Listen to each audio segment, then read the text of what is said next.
Ici et pas ailleurs, ce soir nous permet de rencontrer Stefano, cet Italien originaire de Venise, qui crée des masques de théâtre pour des troupes du monde entier, une passion qu'il transmet depuis Cézanne dans la Marne.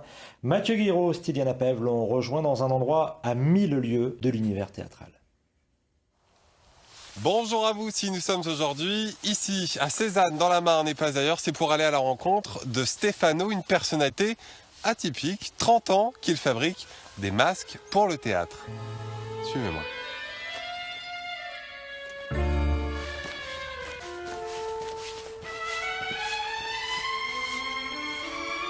Bonjour Stefano. Bonjour Mathieu. Merci de nous accueillir ici, chez vous. Mais alors expliquez-moi, je comprends plus rien. Vous fabriquez des masques ou des avions? Je fais les deux, c'est-à-dire je m'occupe des masques, mais aussi de l'aéroclub Le Goéland, vol à voile. J'ai retrouvé que théâtre et vol à voile, il y a une chose en commun très intéressant pour moi, et c'est le travail d'équipe. Pourquoi choisir entre deux passions? Les planeurs d'un côté, le théâtre d'autre. Depuis toujours, Stefano mélange les genres, même si aujourd'hui c'est bien pour ses masques portés aux quatre coins du monde qu'il s'est fait un nom. Ici, voilà, on y est. Ce sont vos créations, vos créatures, vos enfants, vos bébés. Oui, mes bébés qui sont vides là, il manque quelque chose. Il manque le comédien. Eh oui, bien sûr. Moi, j'ai fait toujours l'exemple. Les masques sans comédien dedans sont comme les oiseaux empaillés. Il manque la vie. Stefano, est-ce que les masques, c'est censé faire travailler l'imaginaire, censé un petit peu faire peur? Surtout, au théâtre, on travaille les peurs du public. On travaille sur les peurs du public et on essaie, si on arrive, à donner des explications, des solutions à les peurs. Voilà. Surtout dans les théâtres bien faits, on va au théâtre pour ça, justement, prouver des émotions. Originaire de Venise, la ville des amoureux également surnommée la capitale des masques, Stefano travaille depuis 2006 à Montreuil, en région parisienne, dans cet atelier qui regroupe des artistes de toutes disciplines. Commedia dell'arte, tragédie grecque, pour chaque genre théâtral, il crée des masques en cuir, en bois ou en papier, des modèles uniques et un procédé immuable avec au début la réalisation de l'empreinte en terre du visage du comédien, réalisée à partir d'un moule. Le visage est quand même en forme assez complexe parce qu'il y a beaucoup de muscles qui travaillent là-dedans. Et quand même une crâne, une tête qui est assez compliquée, assez difficile. Alors il faut essayer de l'interpréter et de trouver les proportions idéales pour arriver à une forme qui soit efficace. Il faut que tu le rentres un tout petit peu le plus possible vers les nez parce qu'ils sont un peu écartés là. À ses côtés, d'autres créateurs de masques, anciens élèves de Stefano, aujourd'hui artistes indépendants.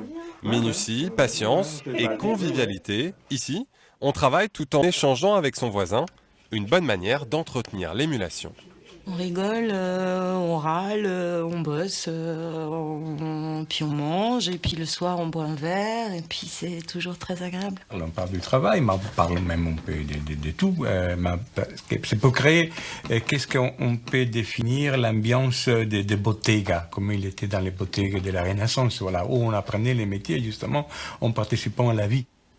Sur les étagères, des matrices, des pièces de bois qui donneront les empreintes finales des masques, certaines plutôt du genre atypique. Pour les réaliser, Stefano se fait ébéniste. Puis vient l'étape essentielle du travail du cuir qu'il faut modeler, assouplir pendant des heures, 5 jours au minimum pour livrer un modèle. Le vrai problème, c'est que c'est un métier qui prend du temps.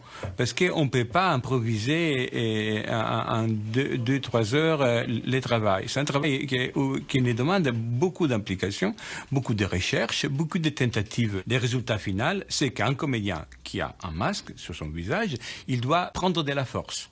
Si on voit qu'un comédien avec un masque sur le visage, il perd de la force, de la relation avec son public, ça veut dire que la masque ne marche pas. Europe, Proche-Orient, depuis 30 ans, Stefano parcourt le monde pour transmettre son amour des masques et dévoiler le secret de leur fabrication. Plus qu'une passion, une raison de vivre qui force l'admiration de ses anciens élèves. Le regarder travailler, c'est magnifique. Au début, c'était incompréhensible de voir la vitesse à laquelle, par exemple, il travaille le bois et comment tout de suite ça prend. Et derrière, quand on apprend, on s'échine dessus en se disant « Ouh là là, j'y arriverai jamais !» C'est la fin de cette émission. Merci à vous de l'avoir suivi. La prochaine fois, nous serons ailleurs, en Champagne-Ardenne. Au revoir Stéphano. Au revoir, à la prochaine. Merci Mathieu, il est temps pour moi de vous rappeler les principales informations de ce jour.